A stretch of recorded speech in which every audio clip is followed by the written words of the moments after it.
Hello everyone, my name is Zach and welcome to On Cash Flow, where I help you become a master of your own cash flow.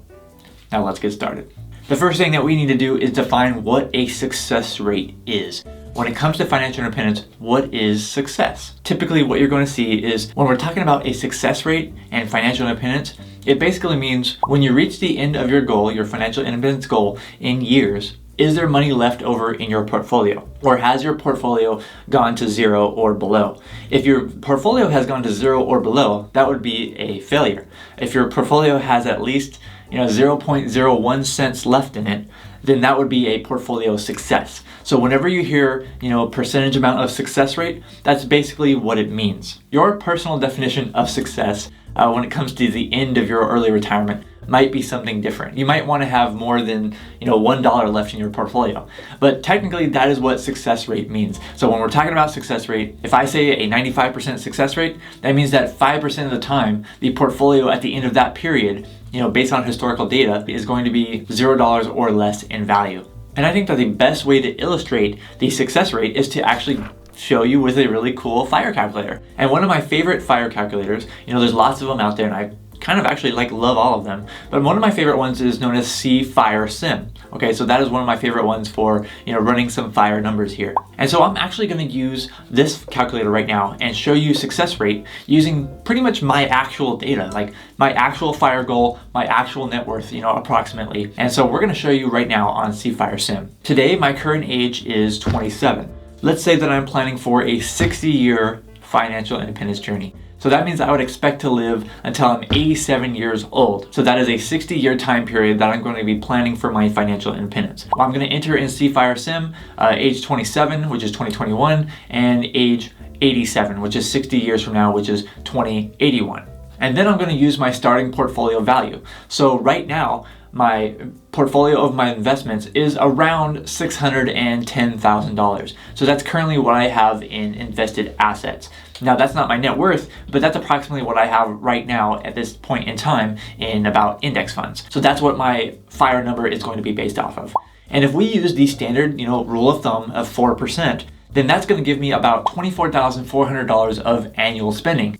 And that's really good because my actual goal current annual spending is around $24,000 per year. And if you've seen my previous video, I actually exposed my FIRE budget. So after this video, if you want to see what my actual FIRE budget is, it's at $24,000 per year, then make sure you find that video and check that video out.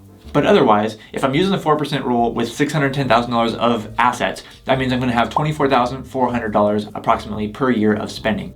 Now I'm going to go ahead and adjust that for inflation because you should definitely do that. And I'm going to use the CPI in this case. So I'm going to use the average CPI numbers to adjust for inflation. My spending is going to go up by the CPI every year.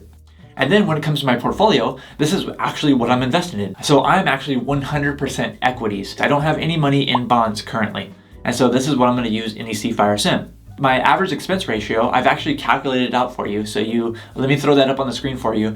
The average expense ratio that I have for my US index fund and for my international index fund, it averages out to be 0.04% in expenses. So that's what I'm going to put into FIRE Sim.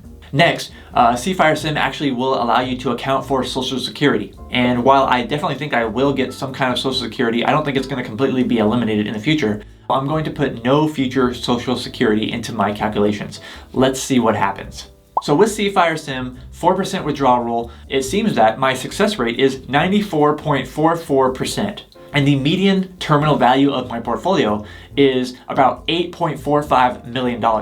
So what this basically means is that on average, I'm going to probably succeed based on historical data.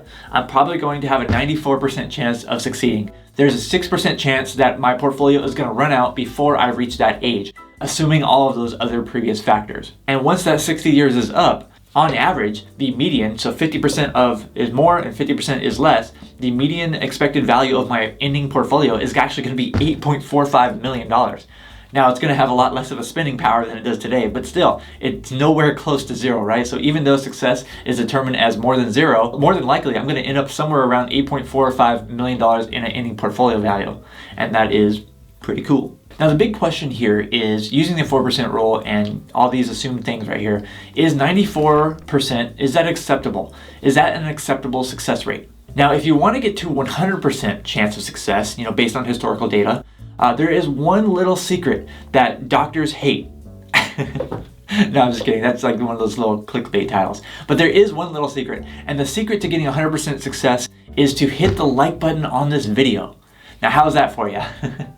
Hit the like button on this video, please, if you're enjoying this video so far, because it really does help the channel out tremendously. It only takes a second of your time, and I would really appreciate that. But seriously, let's get back to the real question here. Is 94.44%, yeah, there's only two fours, 94.44, let's just say 94%. Is 94% acceptable? Is that an acceptable amount of risk? Are you willing to take 94%? I don't know, because I can't really talk to you right now. I'm talking to myself into a lens.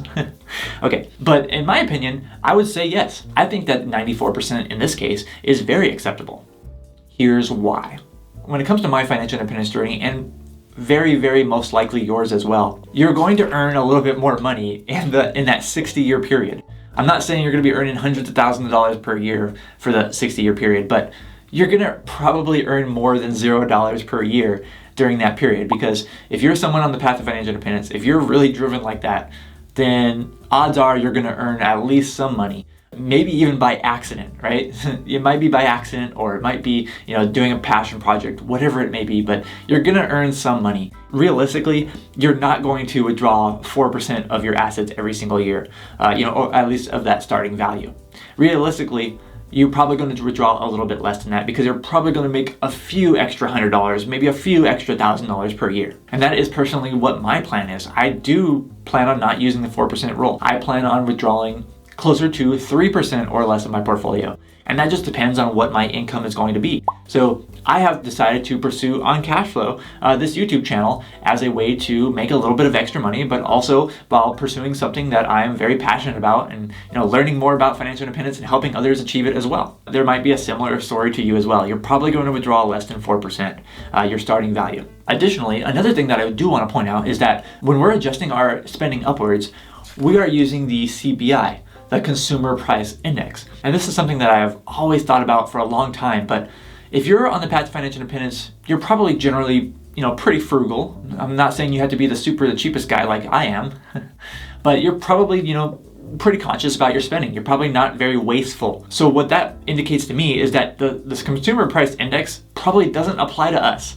like it does to normal, everyday, average American who literally spends 99+% of their income, right? The average savings rate is negative because people are in debt, unfortunately. The Consumer Price Index tracks those people. It applies to those people, okay? And, I don't know what better word to use besides those people, but I'm sorry. I don't think this Consumer Price Index affects people in the financial independence community or affects frugal people as much as it does for average everyday people who spend all of their money, because we find ways to basically go around that. And so realistically, I don't think that our inflation rate is going to be the same inflation rate as everyone else's. Yes, we're definitely going to have to increase our spending over time, because the things that we buy are going to get a little bit more expensive. Food is going to get expensive for everyone, and everyone has to eat. But I definitely don't think it's going to increase at the same rate that everyone else experiences at. So I think it's going to be a little bit less than that. And so that's going to reduce our overall spending over the years, a little bit less. And over time, that's going to add up to a lot less. And then to add on top of that, when I did my scenario and I got 94% success rate, I said I'm not going to get any Social Security. But realistically, if I'm really being real here, I'm probably going to get Social Security when I'm older. I don't think that's something that is so ingrained, that's been so ingrained into our society for many decades. I highly doubt that it's possible for that to just go away completely. Will it be reformed? Will it be less payments and higher taxes for people who are working? Yes, probably, maybe. I really have no idea, right? No one has any idea. I don't think that something so big, like a program like that has been so big and so ingrained into the culture and so ingrained into our society, can just disappear and go away. So realistically, even if you're in the financial independence community, I think that you're probably going to get a little bit of Social Security. But based on all of those factors, I think realistically the actual success rate is going to be based on historical data, is going to be a lot higher than 94%. But even so, 94% is already pretty darn high. Let's tweak it a little bit more slightly right here, because like I said earlier, my actual goal rate is closer to 3% than it is 4%. So let's see what happens when I do put 3% in there. So we're using $610,000, multiply it by 3%, that's gonna be $18,300 per year. That's how much I would take from my investments in my current investment portfolio. If I still require $24,400 per year of spending, subtract that from the $18,300 that I would draw from my investments, and that's going to give me approximately $6,100 that I need to make up. And that's actually approximately only $500 per month. Is there a way that I can make about $500 per month while I'm financially independent? Oh, heck yeah, there's plenty of ways that I can make $500 per month. That's pretty easy to do with very little effort, or by doing something that you actually enjoy doing. You can very easily make $500 per month, and it doesn't have to be $500 every single month. It can be $6,000 in the first 3 months of the year doing some tax planning or doing some tax accounting or whatever it is, and then the rest of the year you're off. So there are many different options that you have there. But if I enter this 3% into the C.F.I.R.E sim, I do come out with a 100% chance of success, and the median ending portfolio value comes to $13 million at the end of that 60 years. Now that sounds even better to me, and that's why I am going to be sticking to closer to a 3% initial withdrawal rate. And I want to know from you in the comments below, do you think that 94% is an acceptable success rate? What is your acceptable success rate? Is it 94%, 95%, or does it have to be 100%? Please let me know in the comments below.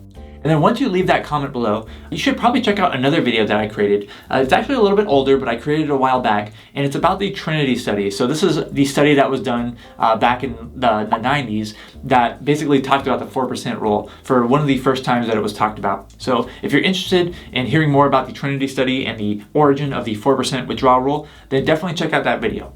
Thank you so much for watching this video. I'm Zach from OnCashflow.com, and I hope to see you next time.